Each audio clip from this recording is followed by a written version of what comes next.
Well, greetings, everyone, and welcome to a very special online event today. It's called Herbal Support to Help You Thrive After a Cancer Diagnosis. Harness the potency of herbs for holistic cancer care, symptom relief, and boosting your immune system.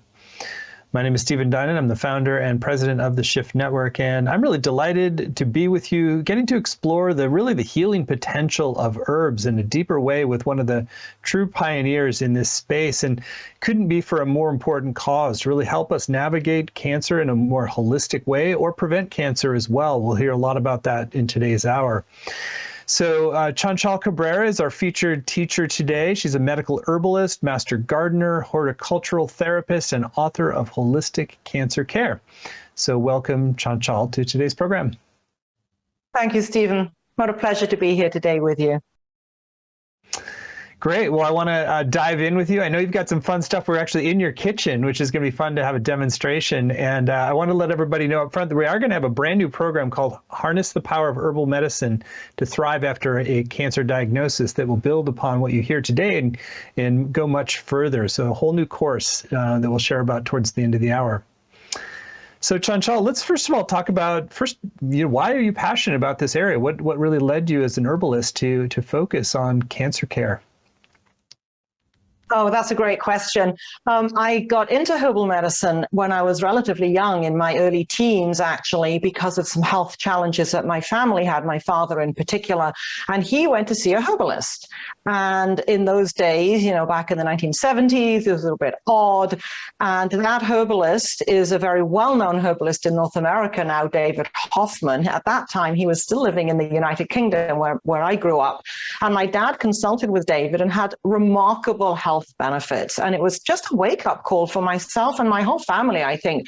My dad was taught how to pick some of his own herbs, how to make some of his own remedies. And he died 40 plus years later.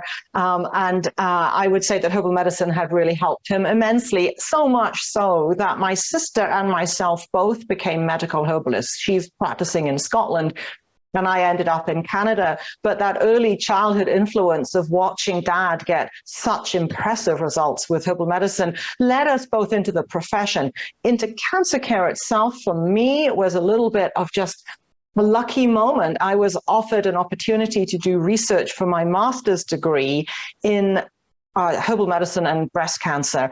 And so to get an opportunity to be paid to do research in a clinic, looking at long-term survivors of breast cancer in a herbal medicine clinic, and I could use that as my dissertation for my master's degree. That was just a great opportunity. So I landed into cancer care a little bit randomly in that way. I had been a clinician 15 years. I went back to get a Master's of Science in herbal medicine at the University of Wales, landed in cancer care, and discovered how much there is that herbal medicine can offer to a cancer patient, whether it's crisis intervention at the front end or long-term recovery after cancer treatments or prevention. All of that is so much that herbal medicine can do. I had no idea. In 15 years of clinical practice, I had no idea that we had so much to offer. And going back to graduate school and doing this specialty in holistic oncology has been a real eye-opener in the 20 years that I've specialized now in cancer care. It's 20 years since I finished my master's.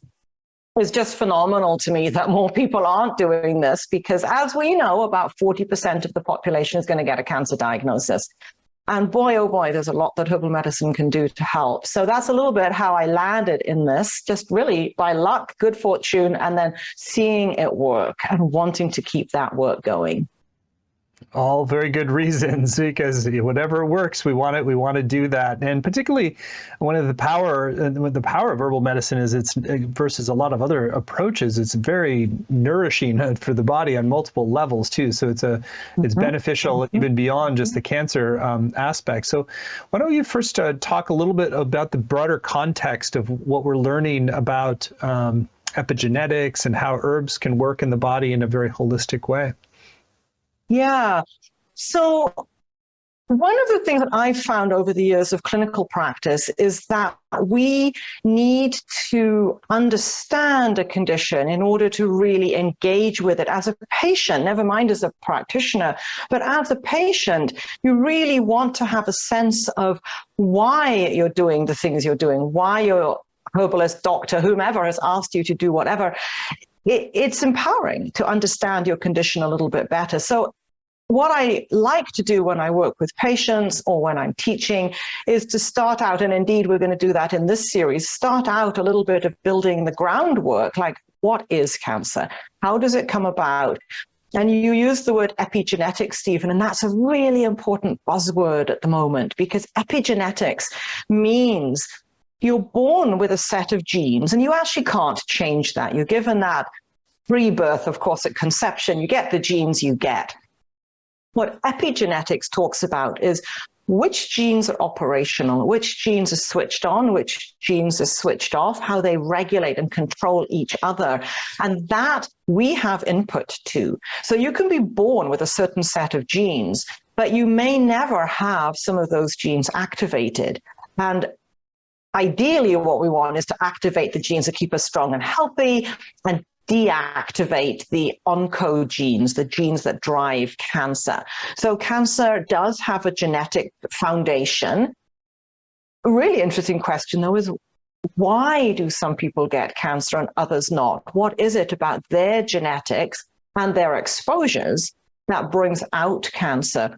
So epigenetics is the most exciting place for a patient to engage, someone who has cancer, because it's actually very empowering to be able to think, well, if I eat this, or I don't eat that, or I do this visualization, or all these different tools and techniques that we have that change the terrain, change the body composition and the body cell behavior, we can change cancer. We can change the course of cancer by adjusting epigenetics. And some of it is very specific, with particular supplements or herbs or even drugs. And it's a bit more general, like eating more vegetables and getting your blueberries and the things that are not specific to any one cancer, but just generally good to prevent cancer or to prevent the spread of cancer. So epigenetics is actually where it's all at.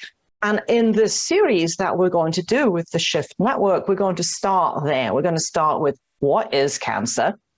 And how does it come about?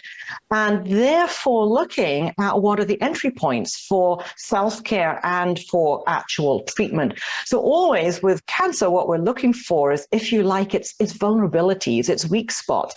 Where is it behaving in a way that we can get in and make a change? And that's what really epigenetics is about. Yes, your environment affects how genes are behaving and which genes are switched on or off. How do we therefore use that to direct the treatment? And again, starting by understanding the process of cancer, some of the cell pathways, some of the things that go wrong, so that we can see how to put them right. So our first class actually is a lot about epigenetics and how to understand your environment as an influence in wellness and in disease, and then using that to direct the treatment plan. Very exciting to just a practical application of epigenetics.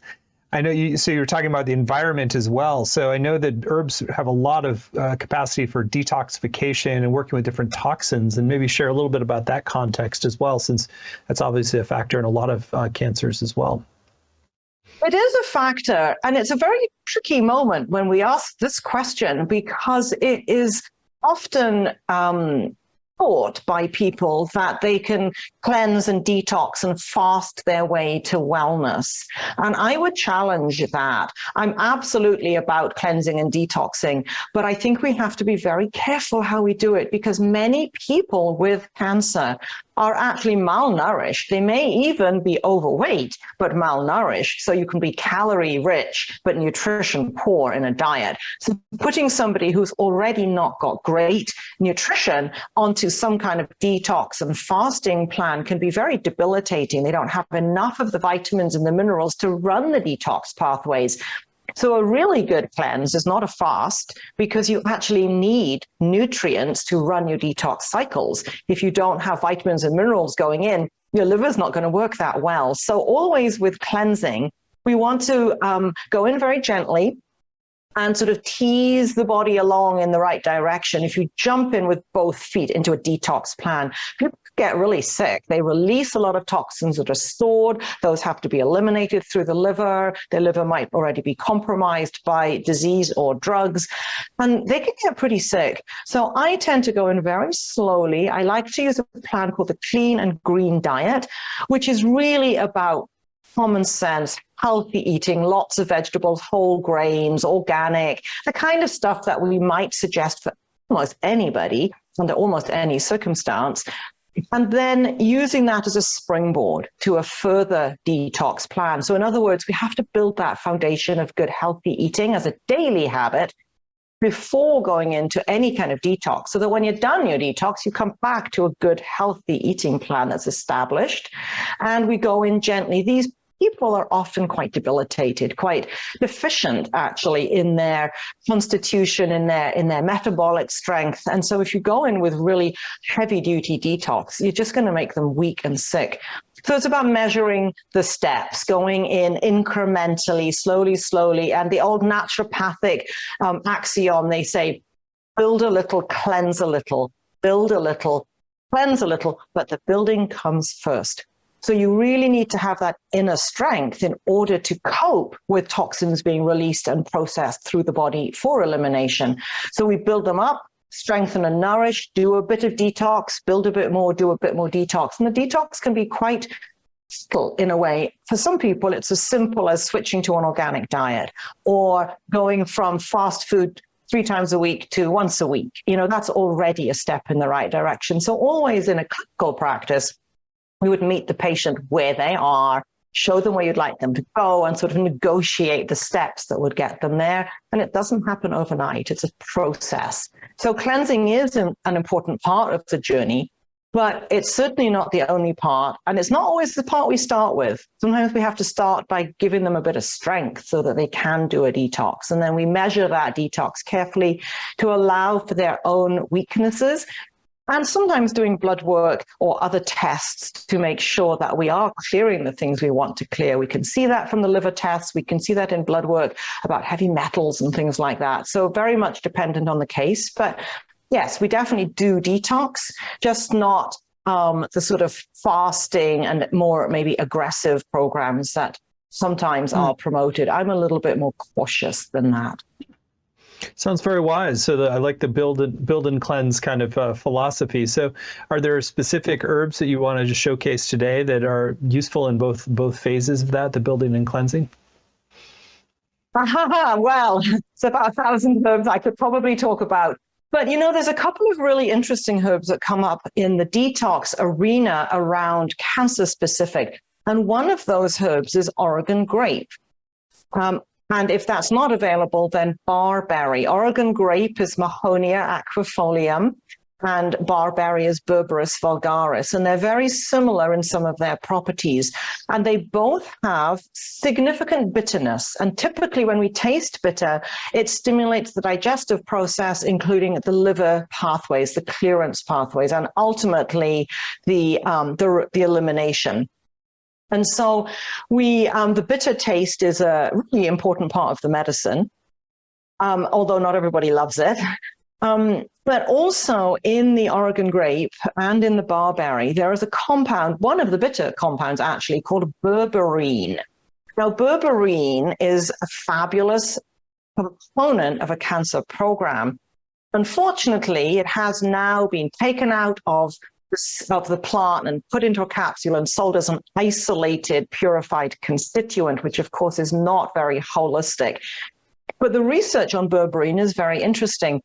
And the reason I'm mentioning it in particular is because not only does it have a long, long history, traditional use as a blood cleanser and detoxifying herb, but also now the current modern research is showing that it actually helps your chemotherapy work better. And what that means is that a conventional old school chemo, not the newer types of drugs that are coming out in the last few years, but the classic chemos that are very, very toxic on the body, the cancer cell is not good. It knows that this chemical is not healthy, not good for it. So it tries to kick it out. So cancer cells actually all cells have an ability to push out toxins. And cancer cells do that really well. They can eliminate things, even against the concentration gradient. So you could have a lot of chemotherapy in the body and still have a hard time getting it into the cancer cell because it's being booted out as fast as the cancer cell can. This is called multi-drug resistance pumping. Multi-drug meaning it's not specific just to any one chemo or any one drug, but lots, any toxin really that the cell encounters. So multi-drug resistance pumping, meaning that it's pushing against the concentration gradient, pushing things out of the cell, and it's pumping, it's using energy to do that. So this is one of the ways that cancer develops resistance to chemotherapy. And berberine from Oregon grape, from barberry, inhibits multi-drug resistance pumping. So if you're going to do a detox, and you've had chemotherapy and you still have residual chemo in the body, or maybe you're even doing chemo, and it's appropriate for, under those circumstances, to do a detox. I have to qualify it because it isn't great for everybody always, but if you're going to do a detox, then using herbs that are traditional detox herbs like Oregon grape or barberry and have chemo support within them, well, that's a double benefit. I mean, I will also say that there is some habitat pressure on Oregon grape and barberry, and they are under threat in the environment. So we don't just take them willy-nilly without paying attention. These are herbs which are not actively endangered, but their habitat is endangered. And so we could lose them if we don't grow them out commercially or whatever. So I always have to think about that with herbs. Is this a sustainable product? But be that aside, the use of a detox herb that has additional benefits specific to cancer. Now, that's quite exciting when we get to see those. And there are quite a few of those. I mentioned the berberine in particular, but there are a few other herbs that we would look at for detox. Burdock, classic, old-fashioned blood purifier detox herb. And burdock has a whole group of very interesting large sugars that do not affect your blood sugar, but do improve your microbiome. And so that helps with mood and bowel function and all sorts of other wellness attributes in the body that are actually controlled from your bowel flora. So we do choose the herbs for the case, but yes, detox is a part of it. Sorry, I think that was a very long answer to your question, but I hope that was clarifying. That was very clarifying. And now I want to bring us back to the fact that we're in your kitchen, and it is now a good time to also approach a very yummy way to strengthen yourself around around cancer treatments as well. Well, let's see if we can do this without making a big mess in my kitchen. You are indeed in my licensed commercial kitchen here on my farm on Vancouver Island, and we're going to make golden milk. And many people make golden milk. I mean, you can buy it in cafes now. It's kind of a trendy drink. And it's wonderful because it's a fantastic medicine. So using golden milk is a great way to get herbal medicine without feeling like it's medicine. You're not taking more pills and potions. You're actually having a warming, delicious beverage. So really great. You know, it's any time that you can eat your medicine, I think you're actually getting ahead of the game. You need to eat anyways, so make the food part of the healing journey, and you're getting a sort of double benefit in that way. So yes, golden milk. We're actually going to do variations of golden milk. So very, very simple recipe, which we have provided to our listeners here. So I'll just demo it, and I'm just going to make one version, but I'm going to talk about a few other ways of doing it and things you can add. So I'm going to do it in a glass jug. I'm going to just hold the pieces up as I go, a glass jug so that you can see the color, because of course, golden milk, it's golden, right? Now I am going to use soy milk, and reason being, because I'm going to drink this afterwards, and that's what I like. Other people would use coconut milk or any other milk product. It could be hemp milk or oat milk, or really, it doesn't matter. In traditional golden milk, it's a recipe from India, and it was considered a medicine, and they would use full-fat buffalo milk, water buffalo, very, very oily, very thick milk. And that fattiness helps the absorption of the turmeric. We're going to be putting turmeric, that's the golden. So we want to absorb what we use or what we put in. We want to get the most use out of it. So I personally don't like the richness of a full fat milk, and it certainly can be used here. Some people using something like coconut milk or soy milk might even add a little bit of coconut oil, like a half teaspoon or a teaspoon of coconut oil. I'm cheating. I'm going to use half and half because you need a bit of fat. You need a little bit of oil. I'm just putting actually about a tablespoon of half and half into about that much. I didn't measure it. I just poured it, but roughly a tablespoon in roughly a little bit less than a cup of other milk. And that's just to put the fat in, to put the oil in. Now, I have a pre-made golden milk mix. This has turmeric and it has some spices. And this is what really makes it delicious. So if you aren't sure about this recipe, oh, what's it going to taste like? Isn't turmeric what you put in a curry? Yes, it is actually. But there's a limit to how much you can put in a curry and how much of that you're going to eat. It's not going to give you a therapeutic dose because we are going to use 2 heaping teaspoons of my turmeric mix. Now, what I have in here is turmeric powder with a few spices pre-added. Reason being, I run a little tea room at my botanic garden, and having it pre-mixed just makes it easier in the cafe. But what I've added is cardamom seeds. I've added some cinnamon stick. I've added some star anise. And, oh, I can't really show you these very easily, but cloves. So I've ground those, cardamom, cinnamon, star anise, and clove. It starts to sound a bit like chai, doesn't it? Actually, your chai flavoring is perfect. If you don't have anything else to hand, you can open a chai tea bag and you've got some of the spices in there. But was really interesting. This is very basic at this point. I've made this before. It's very simple. I take a little frother, going to make a little noise for a second here. I'm just going to froth that up and mix it all in, and it gets nice and frothy. This little frother is a great thing. I'm actually doing a cold one right now. It's a hot day here, but you certainly can obviously do this with hot milk. It's a lovely, warming, comforting drink. It feels, somebody described it as a hug in a mug. And I just thought that was fantastic. I love that. So now it's all foamy and frothy, mixed in nicely. And this is where it gets exciting as a herbalist, because you can make this into so much more than just a hug in a mug. I mean, it's a big drink already. It's a medicine drink. You've got antioxidant, you've got anti-inflammatory, you've got anti-cancer right in here. But what you can also do is add other things. So for example, you might want to add licorice. You might want to add licorice powder or holy basil. That's a great one. Or marshmallow powder.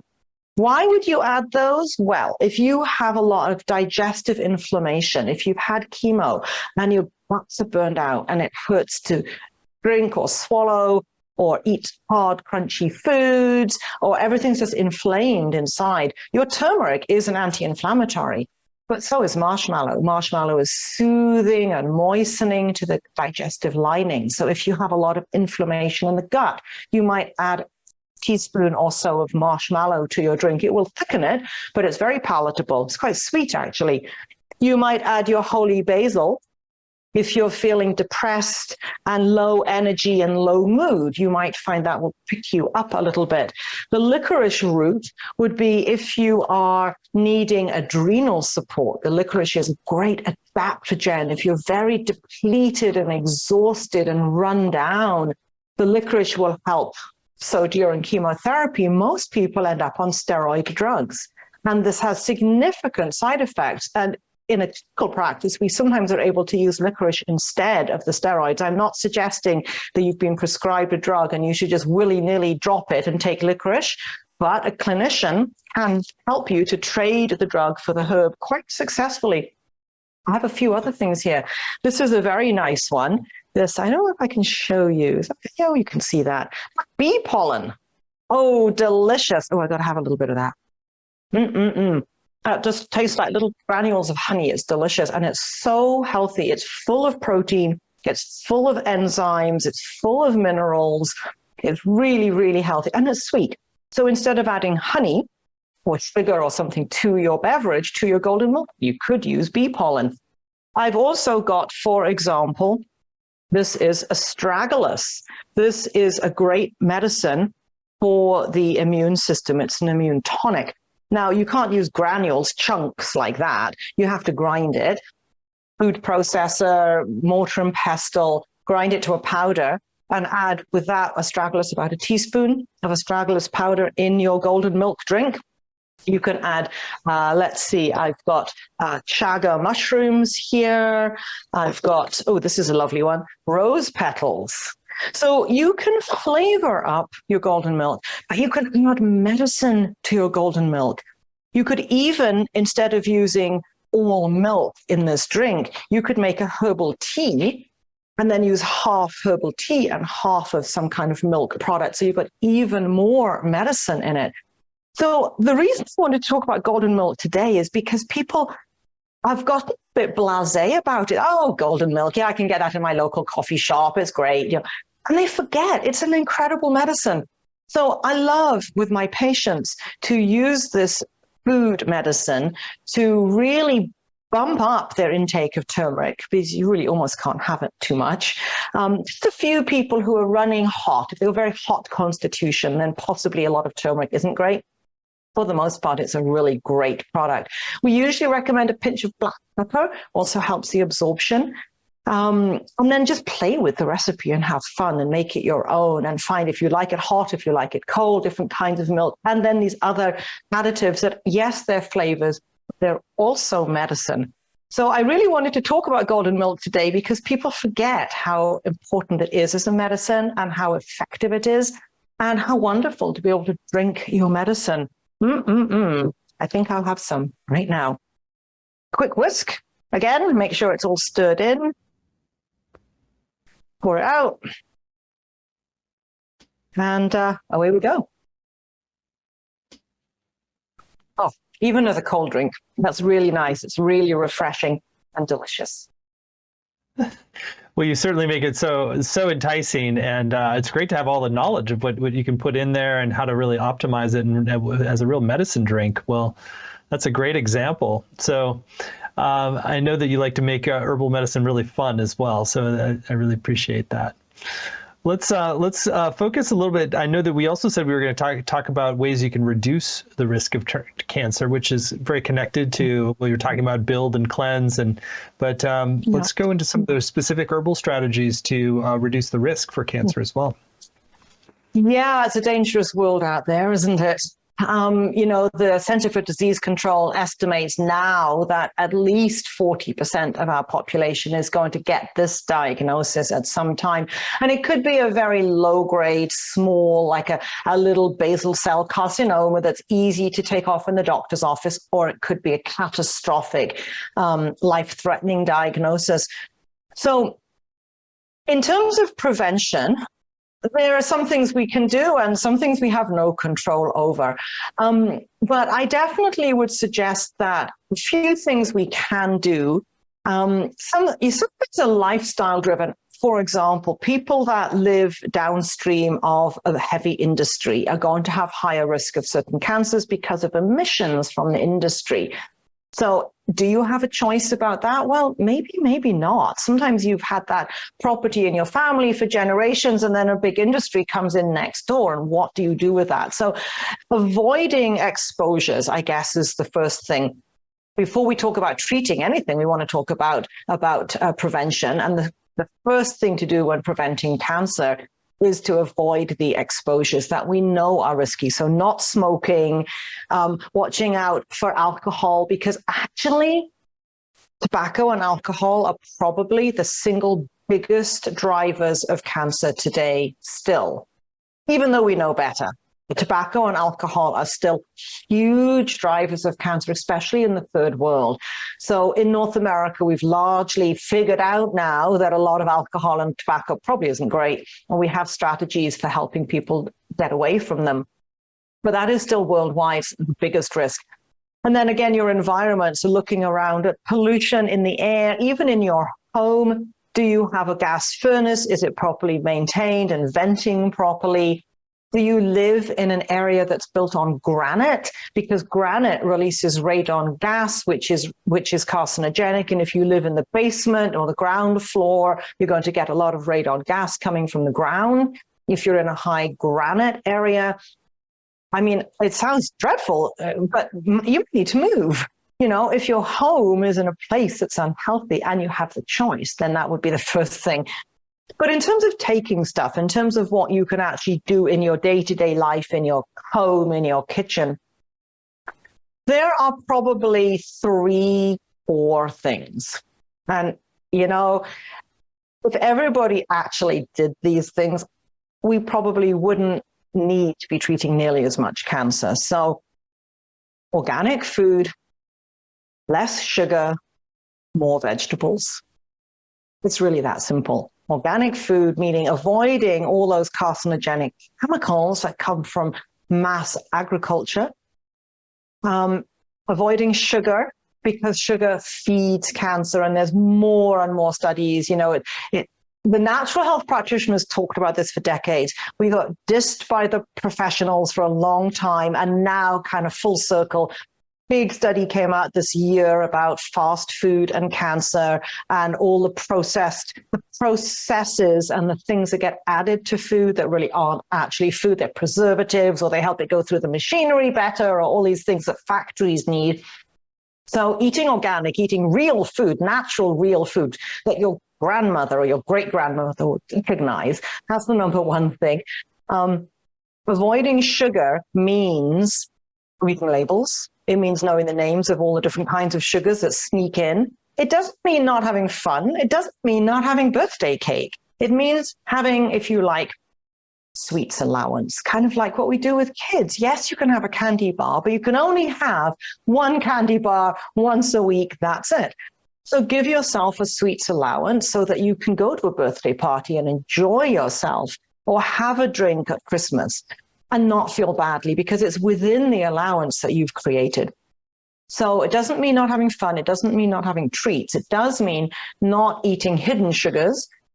That mostly means not eating processed food. So it gets you back in the kitchen, back in the grocery store, shopping the perimeter, not the center of the store, buying the vegetables, not the processed foods, and more vegetables. Just that alone, you know, the medical professionals reckon that ideally we'd be having 7 to 10 servings of fruit and veg a day. And I can tell you from my clinical practice that very rarely does that happen. People are aiming, they're lucky if they're getting 5 or 6 servings a day. And I absolutely have patients who are barely getting 1 serving of fruit or veg a day. And that's just not enough. We evolved eating a huge amount of plant material. And there are phytonutrients in there, tiny, tiny trace amounts of chemicals that our bodies need and are adapted for. So bottom line, if you want to talk about prevention, eat organic, less sugar, more vegetables. I think I just worked myself out of a job there, because if everybody did it, we'd all be a whole lot healthier. Well, I appreciate having the sweets allowance and just the very, very solid advice on how to really tune up our systems and optimize and be willing to put yourself out of a job. Let's focus a little bit more again on just some of the broader themes of which herbs you really ought to be considering part of your prevention and treatment regimen, just to kind of build into your daily life as something that really helps to optimize your whole well-being. Yeah, so it's a great question, because it brings us back to this whole idea about eating your medicine and staying well, not getting sick by eating really well as a big major push. So, you know, in terms of what to eat that is actively healthy, obviously vegetables, micronutrients, etc. But I would really encourage people to look at the Mediterranean herbs. So the kind of herbs that we use on pizza. So, you know, oregano and basil and thyme and rosemary and sage. And they are absolutely chock full of antioxidants, and very, very particular antioxidants that are extremely useful in cancer. So there's a whole, oh gosh, there's hundreds and hundreds of antioxidant molecules out there, and they quench the free radicals that our oxidative environment develops. So we live in a world of oxidative stress, and the antioxidants, or more properly, the redox regulators, things that regulate oxidation and reduction, those are, and that's just a little chemical terminology, but all that to say that our traditional diets had many, many more plants in them. So today, our diet is largely made up of about a dozen plants. So wheat and rice and corn are the really big grains. And then if you think about your vegetables, many of them, you don't maybe realize this, but broccoli, cauliflower, cabbage, kale, Brussels sprouts, they're actually all the same plant that's been bred for different features, just like dogs are all dogs. Great Danes and Dachshund, they're both the same species. Oh, and they can interbreed. So your cabbage family is like that. They're all the same species, and they definitely can interbreed. But if that's the main food you eat broccoli and cauliflower and Brussels sprouts, well, you're only getting one plant there. And so you might be missing something. Just because broccoli is good for you doesn't mean that it's the only thing you should eat. So think as bringing more herbs into the diet, as opposed to taking them as medicine, using herbs in your cooking, using all those Mediterranean herbs that are particularly good for oxidative stress. And then your herbs from India, things like cinnamon and the turmeric, of course, ginger, these are anti-inflammatory. So just by bringing more flavor actually into your diet, just by bringing in herbs and spices, you will actually get medicine that way. And you can see behind me my spice rack here. This is in daily use. We're in and out of those spice jars every time we cook, and we use a lot of spice and herb. What's the difference between a spice and a herb? It's just a terminology, but those very strong flavors that we add to food, they all have essential oils in. That's what the smell and the flavor is. So your rosemary and your turmeric and your cinnamon, they all have these oils that are flavorsome that come out into food, better actually than into water. So cooking with those herbs is really, really helpful. As again, just a way to bring the medicine into the food. So yes, you can choose to eat organic and more vegetables and all of that, but you can also, by the way you cook, you can bring in more nutrition. And in my kitchen here, I will admit that my husband and I both, and I'm sure many people, quite love fried foods, but we don't want to have a lot of that because we know that the fat's not optimal. So even when you're using good quality fats. So we just recently bought an air fryer, and I've been quite excited. It's been quite fun playing around with a new kitchen gadget. And what that allows is that you can cook with much less oil. And even when you start with a good oil, cooking it makes it oxidative, creates oxidative stress in your body when you eat it. Even when you start with a good oil, cooking it is going to change it. So using the air fryer is actually really good because there's so much less oil. So simple things like that about prevention, it's partly about avoiding things that are triggers, and it's partly about including things that are good. Healthy foods and healthy spices and herbs. And with that, you then have a bit of wiggle room to have that piece of birthday cake or that glass of champagne or whatever it is, because you've had a really good basis on a day-to-day level. You've got that wiggle room to allow yourself a treat when it's appropriate, as long as it's a treat and not a habit. So I think what we need to work out here is a way of not obsessing about diet or cancer, but maintaining awareness that actually what you eat makes a difference. And it is incumbent upon us to do our best to stay well, because the medical system can't cope with the demands and we're not all getting the care we need. And so eating, well, you're going to eat anyway. You're going to have dinner. So why not make that part of your healing journey rather than adding burden to the body and then having to take something to deal with that? So I'm all about prevention. The other thing, Stephen, that I want to mention about prevention, can't really avoid this, is to think about our outlook and our mental attitudes and how we approach the world. And this is really challenging because in clinic, we are often trying to promote positive thinking, the power of positive thinking, think yourself healthy. There are receptor sites on your white blood cells for the brain chemicals that come when you're stressed. In other words, your white blood cells register stress in the body and respond to it and get activated, and then you're more inflamed because you're stressed. And so although you might think activating the immune system is good, it has to have something to work on. If you don't have an infection or something to fight, then it's going to turn on itself and you're going to end up with inflammations.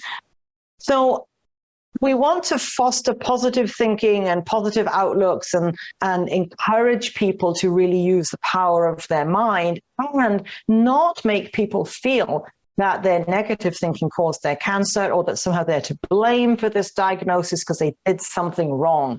It's a very, very fine line to walk between encouraging people into the power of positive thinking without bringing them down by thinking that they've done it all wrong up to that point. So with that said, you asked about prevention. To me, finding joy is probably the number one thing. It doesn't really matter what you eat. It doesn't really matter what herbs you take. If you're not happy, what is the point?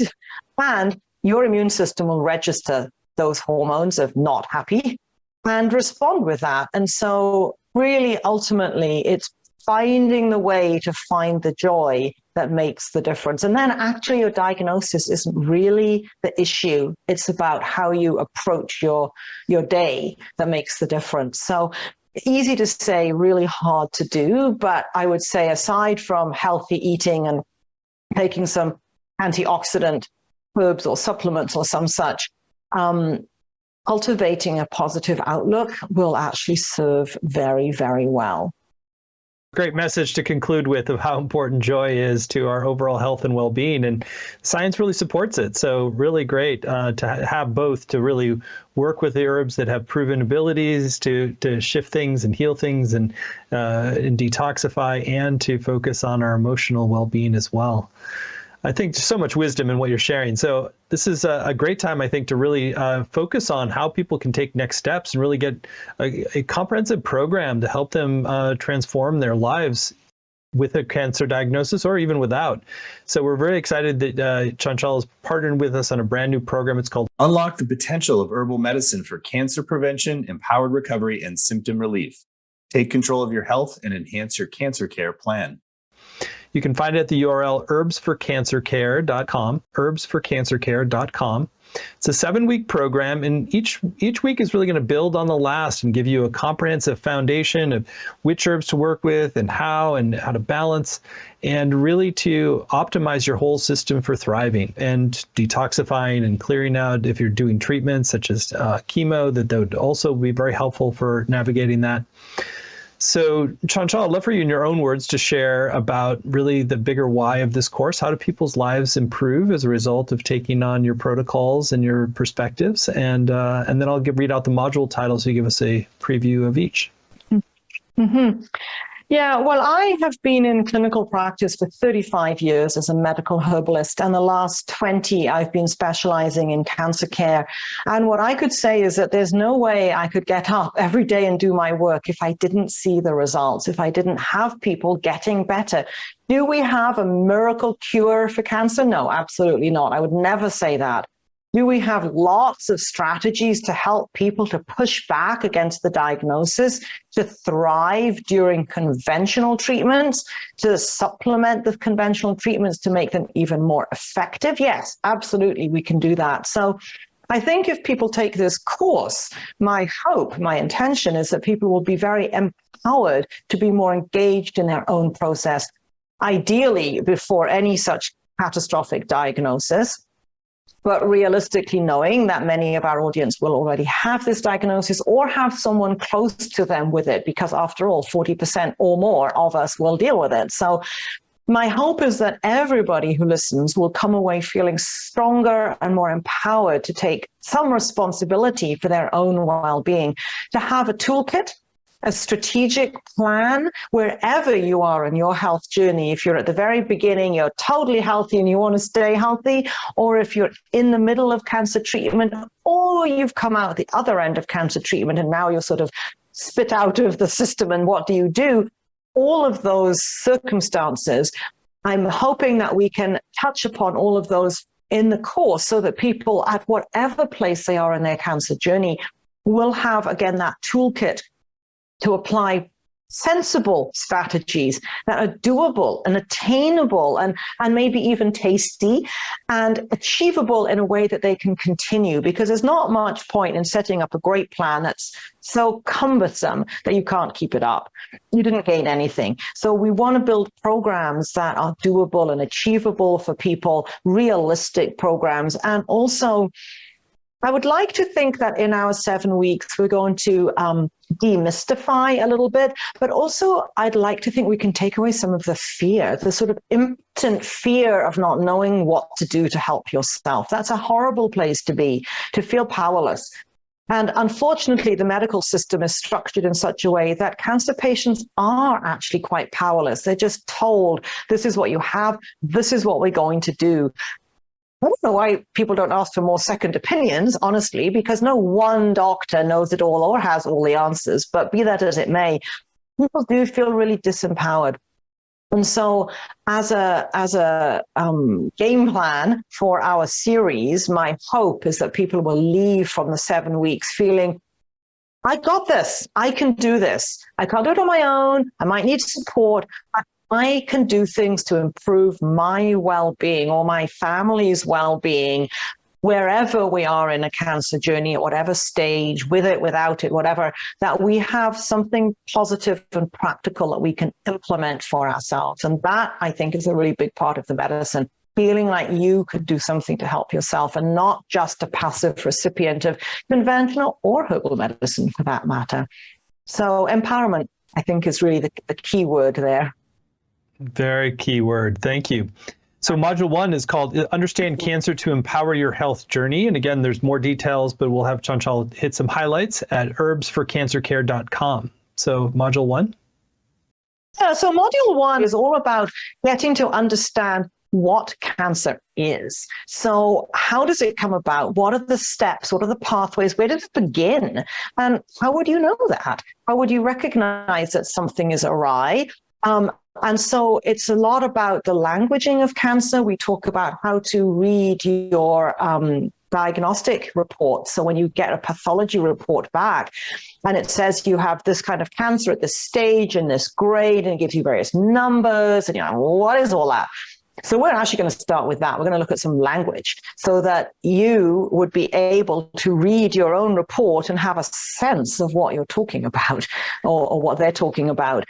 So we're going to look at the epigenetics. We're going to look about what some of the triggers are for cancer, how it starts, how it progresses, and how it shows up in the medical world, how they talk about it, really, so that you can have a little bit more language to be able to engage in this process. If you don't even know what to ask, then you won't get the answers that you need. So the first class is really about language and context, so that when we go on in the rest of it, we have that foundation to grow from.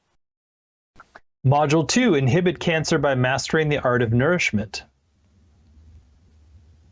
Well, that's a little bit, maybe a lot of what we've talked about already today, which is about how to do a clean and green detox, how to modulate that for your own needs and capacities, what supplements to use to promote detox, and then how to build a healthy diet. So it's not a specific eat this, don't eat that. It's much more broad brush strokes about how to think about food, how to relate to food, and some supplements. I'm a big believer in eating your medicine where possible, but big disease takes big medicine and you can't always eat enough.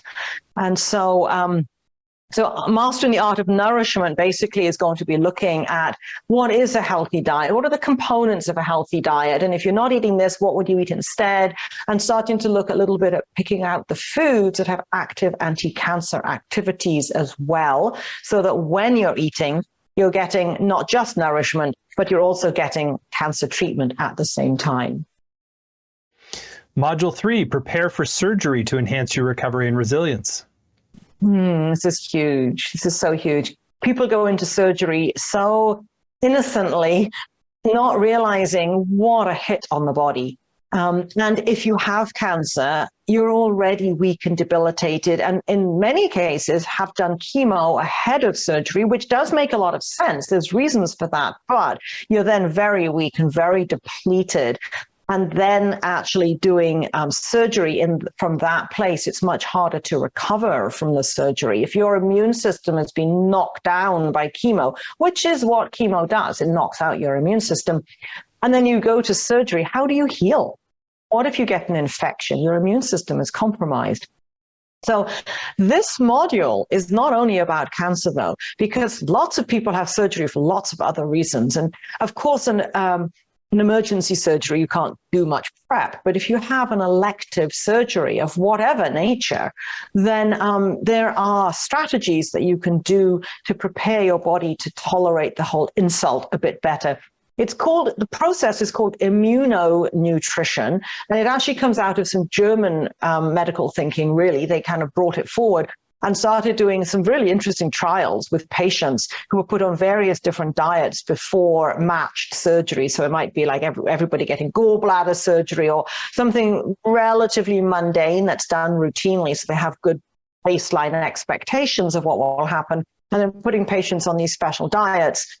And when I say special diets, what I'm really talking about is some supplements that promote immune functions. That's the main thing we're talking about. Some of the branched chain amino acids, some of the large polysaccharides, things that are in plants that can augment your immune functions preparatory to surgery.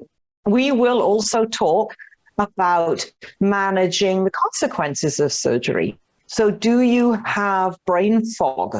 That's technically post-operative cognitive decline or cognitive impairment. And there are strategies for that.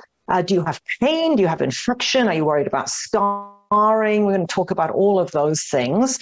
Obviously, in a short lecture, we're not going to cover everything that we would like to, but we'll give some broad brushstrokes about how to think about managing surgery before you go in and afterwards, how to come through surgery in a good way. So surgery is really for the module on surgery is for everybody under, anyone having surgery, and specific to cancer. One of the things with cancer is that it loves an inflammatory environment to grow in. And if you do surgery, you might cut out the visible tumor. But if there's any stray cells left behind, you now have inflammation as part of the healing. And that can allow cancer to grow back, which is why you hear about people who have surgery and, quote, they got it all, but 6 months later, that person has cancer again, is probably because they didn't get it all. There were some stray cells that had already escaped from the primary tumor, and that inflammatory environment of healing after surgery is going to allow them to grow. So we have a whole strategy around preventing that, promoting the immune system so that doesn't happen. So again, this module is really good for everybody and anybody who's facing surgery, not just about cancer. Module 4, harness the power of botanicals to effectively manage pain.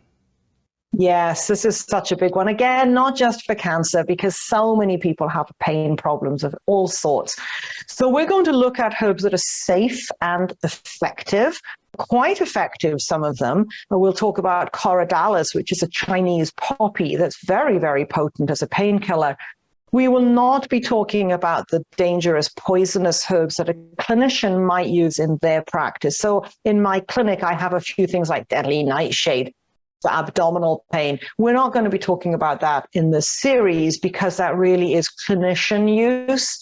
And you wouldn't even be able to buy those herbs without the right kind of qualifications to document to the suppliers.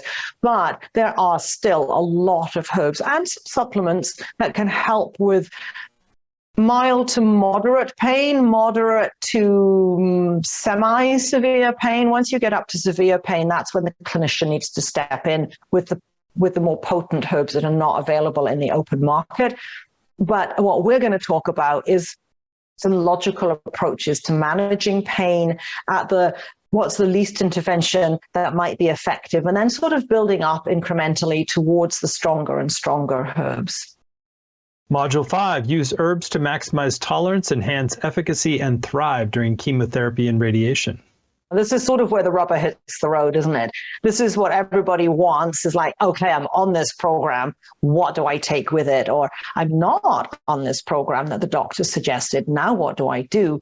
So this particular module is really about how to use herbs to support and enhance a cancer treatment plan. That might be that the herbs are the treatment plan, or it might be that they're supplementary to a conventional chemotherapy type of approach. So we're going to try and weave a little bit through all of that. What you can do at home yourself completely safely and appropriately, what you might need to go and consult a herbalist with, and maybe a few things that you shouldn't be doing, when not to use. For example, your turmeric, which everybody loves and thinks is the best thing ever in cancer care. Turmeric tends in the gut to bind iron. If you're iron deficient, that may not be great. Now, as it happens in cancer, there's often a surplus of iron. And so the turmeric has a secondary value there. But just to say that just because the herb is good doesn't mean it's good for everybody under all circumstances. You still want to go case by case, herb by herb, and pay attention to that fine detail. But in principle, using the herbs to manage chemo better, to help. We talked a little bit about the berberine, about keeping the chemo in the target cell.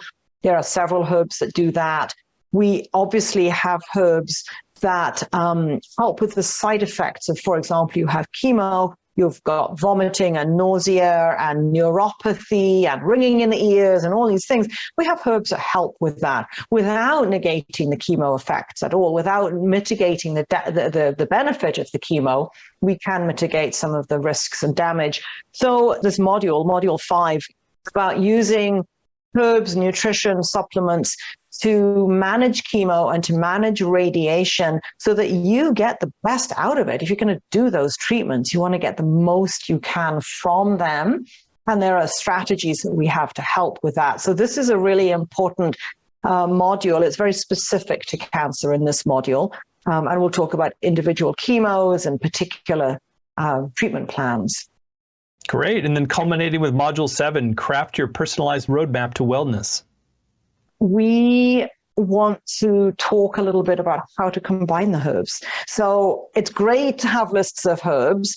There's lots of lists of herbs available. This herb is good for this. This is an antioxidant, an anti-inflammatory. But how do you choose them? How do you put them together and have it make sense? So we're going to talk about that. We're going to talk about what I like to consider as the internal logic of the formula. So you're building a plan.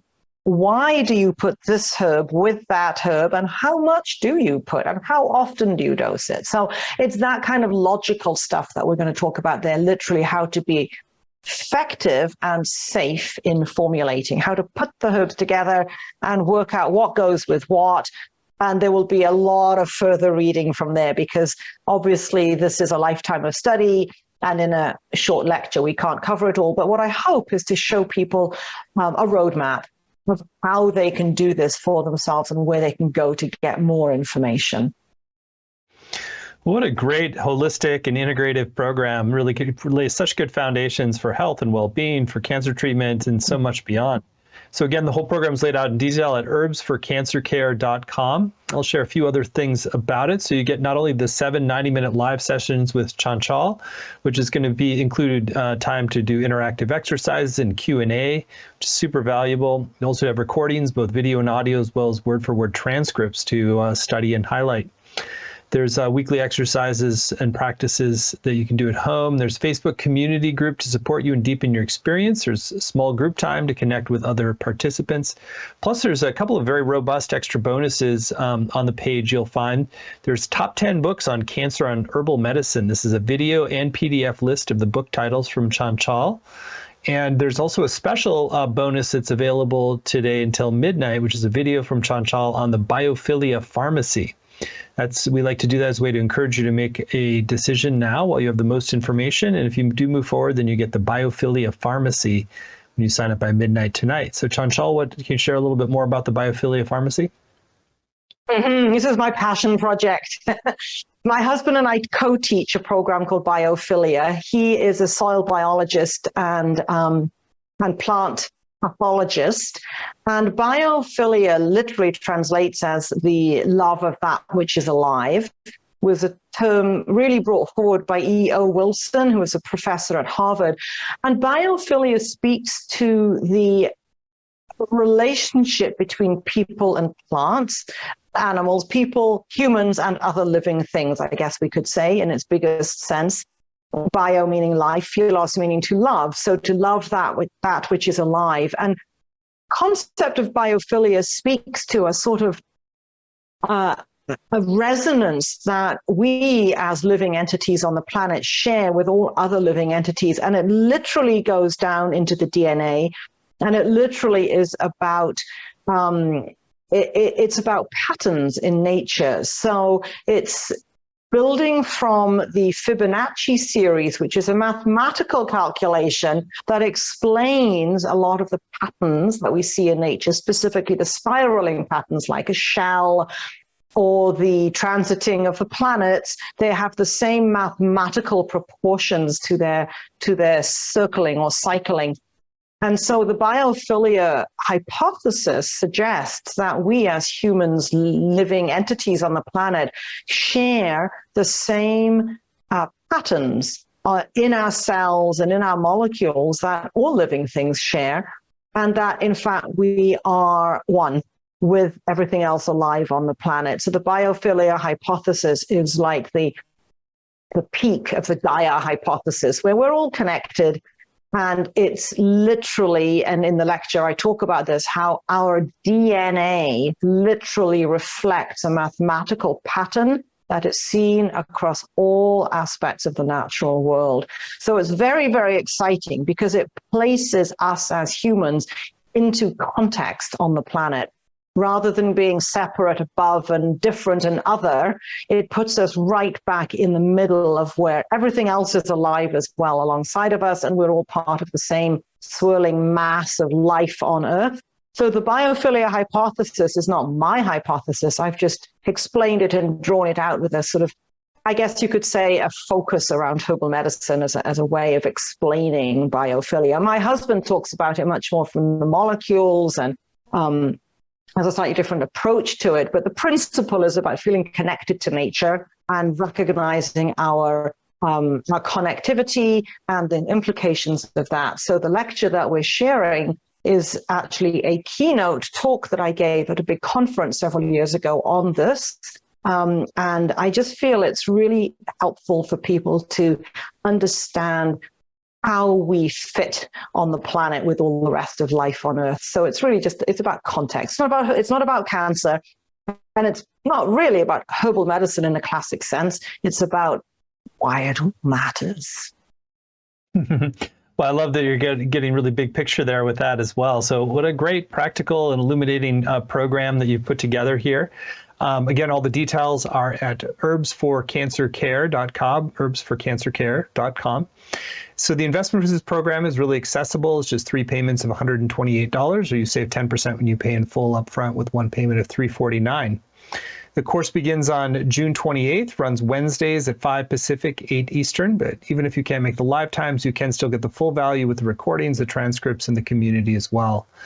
And I particularly encourage you to read through some of the testimonials on the page. Chanchal knows what she's talking about. She's got such great experience and a lot of fantastic content, and the breadth and depth of the content of the course was superb, and her delivery and teaching was fantastic. It really says it all. So you're in great hands with an expert, and you're going to learn a lot and really get practical skills and recommendations and ability to work with herbs in a way that really creates holistic health, regardless of the cancer diagnosis or prognosis moving forward. And again, the program is called Unlock the Potential of Herbal Medicine for Cancer Prevention, Empowered Recovery, and Symptom Relief.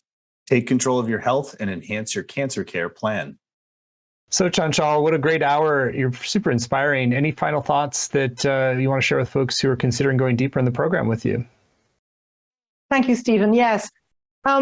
I feel that this is actually a program that everybody needs because we're all at risk, and you don't have to wait until there's a crisis to want to get ahead of that and do something to promote your own well-being. So wherever you are in the journey, I think that there's something of value to everybody in this. We're all in it together. And I do have, for better or worse, I have landed with some expertise. I've been doing primarily holistic cancer care in my clinical practice for over 20 years.